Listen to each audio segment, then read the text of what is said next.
Excuse me, मैं यहाँ बैठ सकती हूँ? हाँ जी जी, बैठिए। कैसे हैं आप? जी मैं शादीशुदा हूँ और मेरी बेगम ने दूसरी लड़कियों से बात करने से मना किया है। अच्छा, वैसे नाम क्या है आपका? मैंने बोला ना, मेरी बेगम ने मना किया है, मैं नाम नहीं बता सकता आपको। तो क्या शादीशुदा लोग अपने नाम भी नहीं बताते? जी मेरा नाम इरफान हैदर है। आप प्लीज़ मुझसे बात मत कीजिए। पानी पियेंगे आप? मेरी बेगम ने मना किया कि किसी लड़की से कुछ भी खाना पीना नहीं है। अरे यहाँ आपकी बेगम नहीं है, आप ना डरें, कुछ भी नहीं होता। पी ले पानी। अच्छा, शुक्रिया।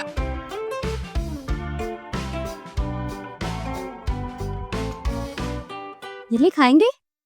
बेगम ने मना किया, मैं आपसे कुछ नहीं खा सकता। अरे कुछ नहीं होता, आपकी बेगम यहाँ नहीं है, वो नहीं देख रही, आप ना डरें इतना। ले ले थोड़ी सी।